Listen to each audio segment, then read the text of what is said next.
Welcome to the Project 3.5 report. These are like short, regular reports with data, learning, stories and theory from Project 3.5. So today we're going to look at some of the data on door knocking and what we've learned from the past 6 months. But first, Gully, can you explain a bit about what it is that Project 3.5 is doing? I sure can. So Project 3.5 is XR's mobilisation campaign, driving thousands of conversations between us and our neighbours. We're focused solely on growing the movement until we are too big to ignore and too big to repress. We know that to get to where we need to be, we need to become a movement of outreach experts, basically. And that means we need tools that enable us to scale up what we're doing systematically. As a project, we're committed to learning and innovating. And Nuala, do you want to share some of the things we've learned so far? Yeah, so like I said, we've been doing this for 6 months now, and there's things that are coming through from the data we're gathering and from what we're hearing. So one of our core tools is listening-based door-to-door canvassing or door knocking. That's at the core of what we do. And what we've found so far from the groups who've been doing this over the last 6 months is that 1 hour door knocking gets an average of 0.22 people to a talk. But the really important thing here is the range. So that ranges from 0.05 people to a talk per hour of door knocking to 2.38 people per hour. So what does that mean in like more understandable real world terms? Well, we ask groups to do like a minimum of 15 hours door knocking for each talk they schedule. So it means in one place, you might get 1 person or even none if you're unlucky to a talk off the back of that 15 hours. And in another place, you might get 36 people. So this works really differently in different places. And what that tells us, what that learning tells us, is that door knocking and door-to-door canvassing has to be part of a suite of methods to get people in the room. Yeah, and of course, door knocking isn't the only thing, is it? And we're going to be producing guidance on a package of methods which will help us to get people into the room. Yeah, and local groups will have their own tricks and ideas from their experience as well. So we'll put that together for a plan going forward. But that said, door knocking is an essential component precisely because it does multiple jobs at once.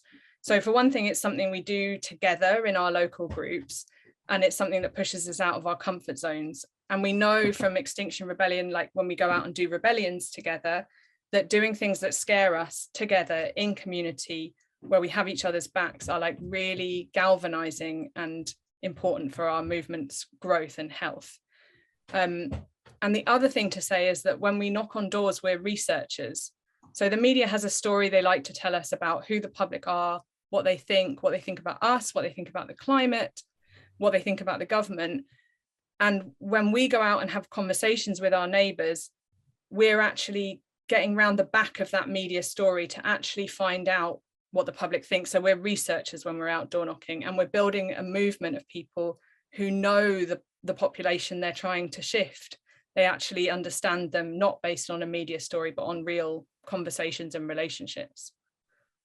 Yeah, and it's these conversations that are really our revolutionary tool, basically, whether it happens on the doorstep or somewhere else. And so we're researchers when we're on the doorstep. We're also providing a human face of Extinction Rebellion, dismantling the media stereotypes of who we are with every conversation we have. And we really believe, I definitely believe, that conversations with our neighbours about the crisis is a radical act in itself, because it's just not happening if we don't make it happen. And we don't know what ripple effects will be of those powerful interventions after we say goodbye and we move on to the next door. Even if they don't come to the talk, we just don't know what's going to happen after that. And also, it's important to note that this is basically momentum-driven organising at its core, and that's what Extinction Rebellion was founded on. So when we pair this like hard work in talking to people and mobilising, when we pair that with our high impact moments like rebellions and uprisings, that's basically momentum-driven organising, which we set out to do. Okay, so what I'd like to do is to say a few words about the local survey method, which is now our kind of main method that we use on door knocking.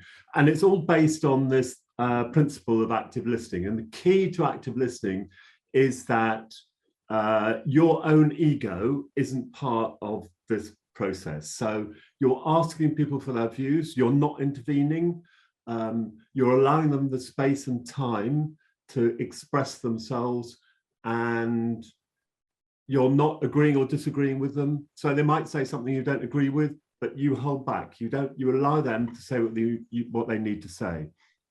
And the way it goes is, it starts with just an introduction on the door, which is like knock on the door, and then when they answer the door, hi, I'm Ollie, I'm from XR, I'm from a local climate action group, and we're doing a local survey, and could I ask you 3 questions? And very often they'll say yes, but even if they say no, I'm busy or something, you can always say, could I just ask you 1 question? And the first question is, how serious do you think the climate crisis is? And that's on a scale of 1 to 5, and they will answer along that scale, and very frequently they'll answer 4 or 5, because basically most people are terrified by the climate crisis.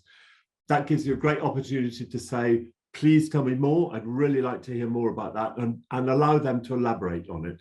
And even if they say 2 or 3, you can still say, that's really interesting, why do you think it's not so serious? And you might find them expressing some quite interesting views there. So you record that, you've got your clipboard and pen, so you record their views, you tick off the number that they've given you, go on to the next question, question 2, which is my favorite, which is, how well do you think the government is doing in responding to the climate crisis? And the answer, again, of course, is on a scale of 1 to 5, and the answer is normally somewhere between 0 and 2, and quite often a -2, or even I once had a -10. So it's a great opportunity to say, have a bit of a laugh and say, please tell me more, I'd really like to know why. And they might often then talk about things not superficially related to the climate crisis. So they might talk about the energy crisis or the cost of living crisis, and it enables you to ask the question, not imposing your view, but ask the question, do you see a link between what you're talking about and the climate crisis? And that will help to develop and elaborate on the conversation. And then the third of the 3 main questions in the survey is about XR. And it's like, that's when you say, I am from Extinction Rebellion, and I would like to ask you for your view on Extinction Rebellion. I'd like you to be really honest with us and tell us exactly what you think, because that's the principle that we work to. We're honest with you, we want you to be honest with us. And they'll often say, oh, we don't like you sitting on motorways, or whatever it might be, but they'll then follow it with, but we think what you're trying to do is really good. And that's a great point at which you can say, right, well, thank you, you've given me a number 3 or whatever it might be for XR, tick that off.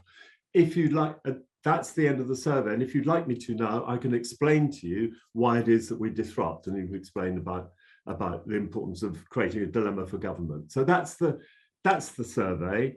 And Ollie, I'll just jump in there to say, I think in a way the genius part of that survey lies in the framework it gives people to listen, right? But in that third question, because in my experience, at least knocking on doors, people being confronted with someone from an organization who's really actually willing to listen to critical feedback is like a game changer, just in terms of their perception of who you are and your like willingness to actually interact with the real world and real people.